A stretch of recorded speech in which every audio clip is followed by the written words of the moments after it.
Friends, Pakistan کی security forces Pakistan کے تحفظ کے لیے ہر وقت تیار رہتی ہیں، جس کا اندازہ سول اداروں اور عام لوگوں کو اس لیے بھی نہیں ہوتا کیونکہ یہ سیکیورٹی ادارے اپنے ملک کے ناسور کو ختم کرنے کے لیے اپنے تمام آپریشن خفیہ طور پر کرتے ہیں، اور ان آپریشنز اور خفیہ مشنز کو کمپلیٹ کرنے کے بعد ہی انہیں میڈیا پر لایا جاتا ہے۔ فرینڈز، آپ جانتے ہیں کہ امریکہ، اسرائیل اور بھارت پاکستان کو دنیا کے نقشے سے ختم کرنے کی پوری کوشش میں ہیں۔ کیا آپ جانتے ہیں کہ 1999 میں ان تینوں ممالک یعنی امریکہ، اسرائیل اور بھارت نے مل کر پاکستان کے نقشے کو بدل دیا تھا اور پاکستان کو توڑنے کا پورا منصوبہ بنا لیا تھا۔ پھر امریکہ نے افغانستان کو بہانہ بنا کر افغانستان کے بارڈر تک آن پہنچا۔ امریکہ، اسرائیل اور بھارت نے پاکستان کا جو نیا نقشہ تیار کیا تھا اس کے بارے میں جان کر آپ یقین نہیں کریں گے۔ ان کے بنائے گئے نئے نقشے کے مطابق پاکستان کو 4 ٹکڑوں میں تقسیم کر دیا جانا تھا۔ اس نئے نقشے میں خیبر پختونخوا کو افغانستان کا حصہ دکھایا گیا، کراچی کو جناح اسٹیٹ بنا دیا گیا، بلوچستان کو ایران کے اندر شامل کر دیا گیا، جبکہ پنجاب کو الگ خود مختار ملک دکھا دیا گیا۔ ان تینوں ممالک نے یہ نقشہ تیار کرتے ہی اس پر تیزی سے کام بھی شروع کر دیا۔ امریکہ نے جو ہی افغانستان میں اپنے پاؤں جمائے تو پاکستان کے حالات خراب ہونا شروع ہو گئے۔ دوسری طرف افغانستان میں طالبان نے بھی حکومت کے خلاف ہتھیار اٹھا لیے اور امریکن آرمی پر آئے روز حملے کرنا شروع کر دیے۔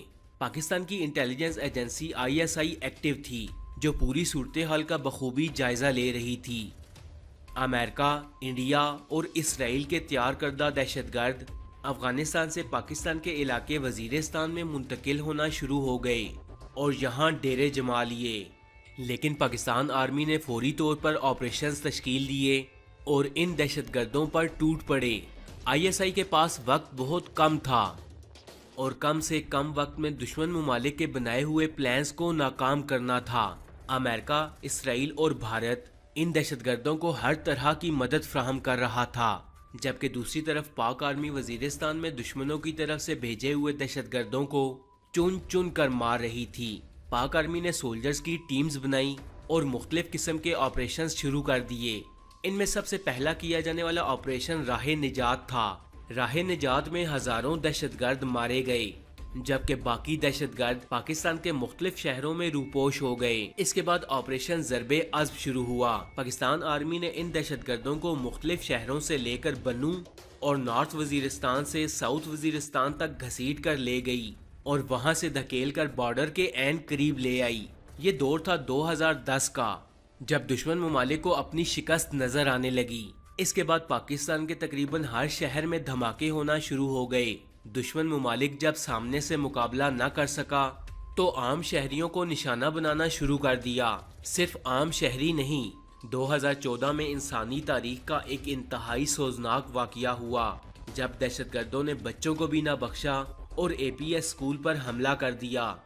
فرینڈز، یہ وہ سرد جنگ تھی جو ISI امریکہ، انڈیا اور اسرائیل کے خلاف اکیلے لڑ رہی تھی، لیکن دشمن ممالک کی یہ چال انتہائی گھٹیا تھی۔ اس کے بعد پاک آرمی کا آپریشن ضرب عضب تیز ہو گیا اور ISI نے پاکستان کے اندر سے کئی CIA، موساد اور را کے ایجنٹس پکڑ لیے، جن میں نمایاں کردار تھا کلبھوشن یادو۔ جو ہی یہ بھارتی ایجنٹ پکڑا گیا، ISI نے دشمن ممالک کے پھیلائے گئے پورے نیٹ ورک کے کارندے فوری طور پر اٹھا کر غائب کر دیے۔ بس ایک کلبھوشن یادو تھا جو سب کے سامنے آیا۔ پاک آرمی اور ISI اکیلی ان طاقتوں کا سامنا کر رہی تھی اور عالمی ممالک بیٹھے منہ دیکھ رہے تھے۔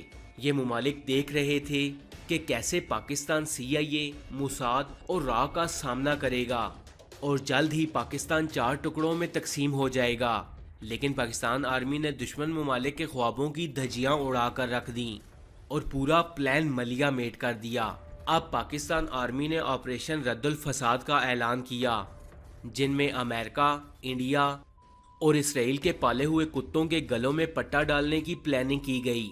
ان دشمن ممالک کے پلان کے مطابق 2020 پاکستان کو توڑنے کی ڈیڈ لائن تھی، لیکن جب یہ اپنی پلاننگ میں بری طرح ناکام ہوئے تو انہوں نے بلوچستان کے اندر بلوچ لبریشن آرمی جیسی جماعتوں کے سروں پر ہاتھ رکھے، انہیں فنڈز فراہم کیے اور پاکستان آرمی کے خلاف اکسانا شروع کر دیا اور بلوچستان کو پاکستان سے الگ کر کے ایک الگ ریاست بنانے کا خواب بلوچستان کے لوگوں کو دکھایا۔ آپریشن رد الفساد میں پورے پاکستان سے دہشت گردوں کو اکھاڑ پھینکا گیا۔ اس آپریشن کے دوران پورے پاکستان کے شہروں میں خودکش دھماکے ہونا بھی بند ہو گئے۔ اب پاکستان آرمی کا بلوچستان کے اندر BLA کے خلاف آپریشن جاری ہے اور انشاءاللہ جلد ہی ان تنظیموں کا بھی پاکستان سے مکمل طور پر صفایا کر دیا جائے گا۔ یہ ملک لا الہ الا اللہ کے نام پر بنایا گیا تھا۔ اس ملک کی بنیادوں میں لاکھوں مسلمانوں کا خون شامل ہے، تو یہ کیسے ممکن ہے کہ غیر اللہ اور بتوں کی عبادت کرنے والے لوگ اس ملک پر قابض ہو جائیں یا اسے تباہ کر دیں یا اسے توڑ دیں؟ دنیا کی کوئی طاقت بھی اس ملک کے لوگوں اور پاک آرمی کا مقابلہ نہیں کر سکتی، اور اس کی وجہ ہے ایمان کی طاقت اور لا الہ الا اللہ۔